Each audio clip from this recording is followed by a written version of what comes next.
So I grew up in Smoketown. I was raised by my grandmother since I was 6 months old. You know, she did a really good job of shielding me from a lot of the things in our neighborhood. You know, when looking back, I see a lot of other kids that I grew up with that, you know, didn't make it out, that, you know, didn't finish high school or didn't have a chance to go to college or really any of the other opportunities that I was able to take advantage of. My name is Torrance Williams, and I am pushing Louisville to be better at producing racial equity in all aspects of society.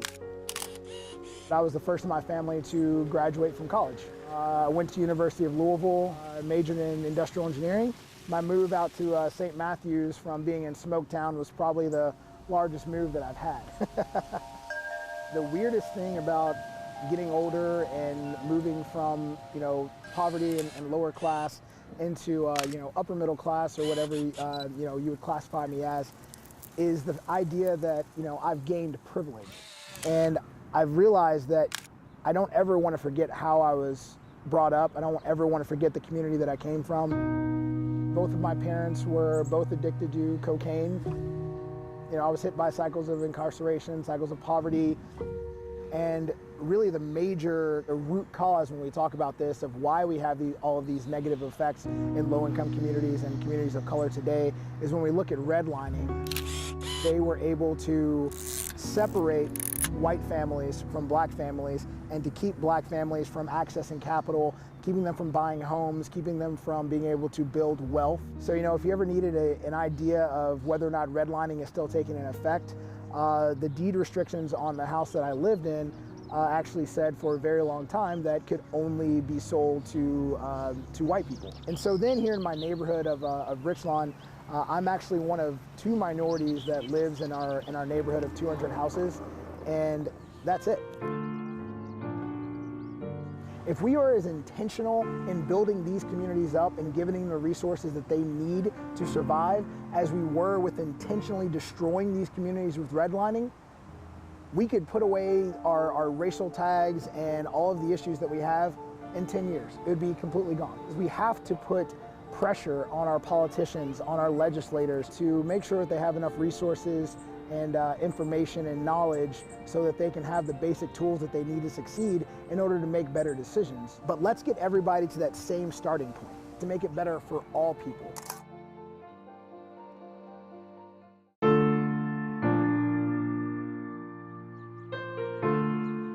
I'm a Black woman, and I have experiences that connect to other young Black folks, and especially Black women.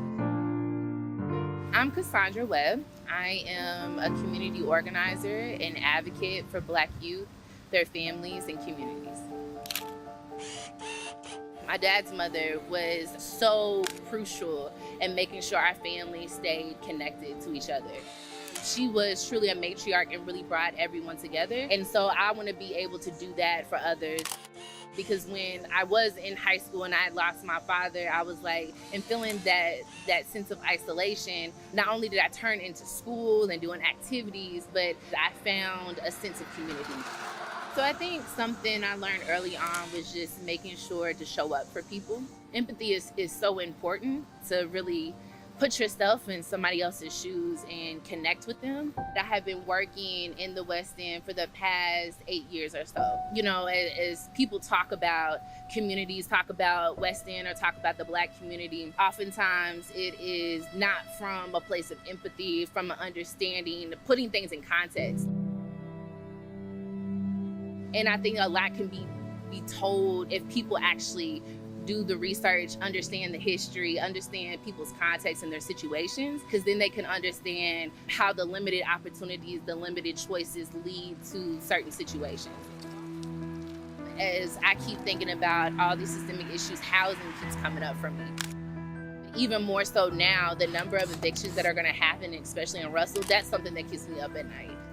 If their parents or their guardians or whoever is dealing with unstable housing, that's going to affect the child and how they show up in school, the information that they're able to retain, their behavior. If children are going home and they don't have food, that also affects how they show up. Lives are on the line. People are dying every day. Housing, to me, has just proved even more crucial to where we need to go to really make changes happen in the city and across the country. So relationships are really key to making changes happen. And so for me, working in the Black community, I know relationships are powerful. You have to be in the community, aware of what's happening, talking to people, listening to people on a consistent basis. For me, it's important that all of us as a collective are able to survive and to thrive and have a quality of life.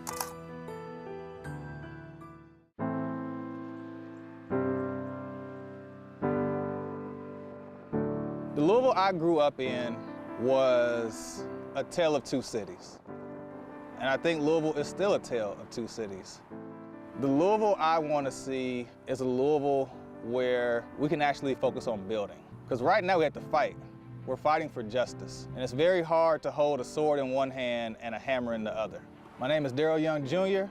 I'm a Smoketown resident, local do-gooder, local troublemaker. And what I want you to know from this story is that the cause is just, the people are all right, and the kids are gonna lead the way.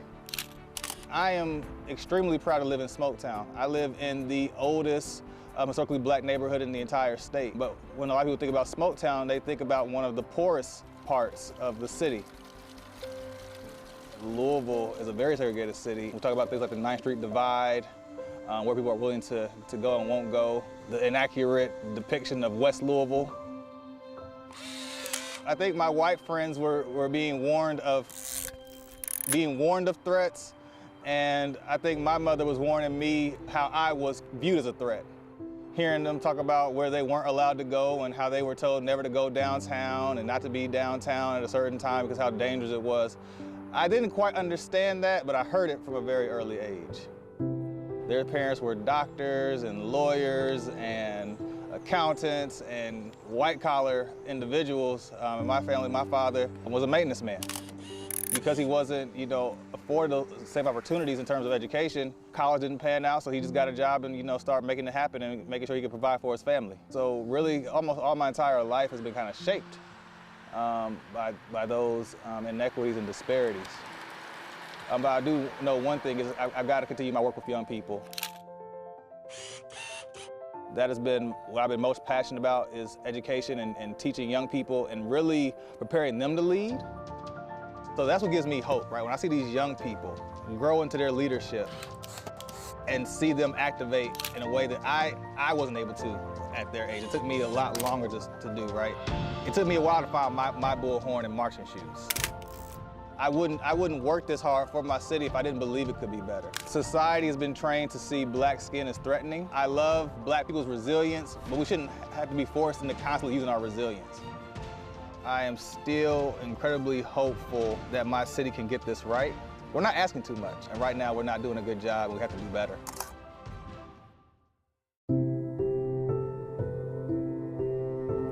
I grew up in a Louisville that was very divided on where you came from, what school you went to, what resources you had available to, and that's something that I don't want to see happen as I continue to grow in this city. Hi, my name is Aubrey Stevenson, and I am a young student that wants to use her voice to bring change to this city.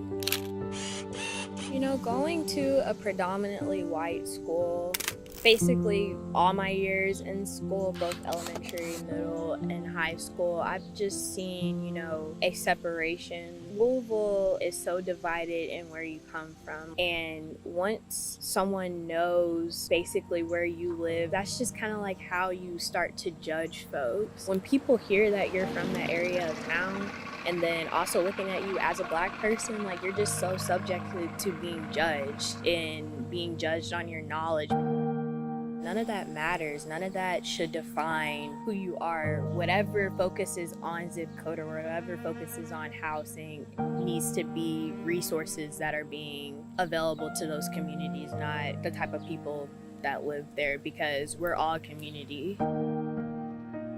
What happened to Breonna, what happened to George, what happened to Ahmaud, it can happen to any of us. It hurts a lot. It's something that I think about every single day. I have siblings, and I have a father, and I have a mother, aunt, a grandmother who all, we're all the same complexion. I don't want to get a call from my dad saying that my brother was driving. He got pulled over and what happened. That's just what pushes me to fight every single day. So this is the time now that if you are really passionate and you want to use your voice, and me along with others will stand behind you. Being each other's cheerleader, I think that's the whole community aspect of each group, which is why I love being involved in BSUs, Black Student Unions, and MACs. It was all a community of people, and I'm so honored to be surrounded by so many people who inspire me every single day and who inspire me enough to keep doing what I'm doing. We're doing this all so our kids don't have to experience this. Know your voice is powerful. Know that everybody is looking at young people now to get the job done, because the job's not going to get done unless we do it. We all want to sit at the same table once we get older. We're not stopping until we get justice for our community and things change.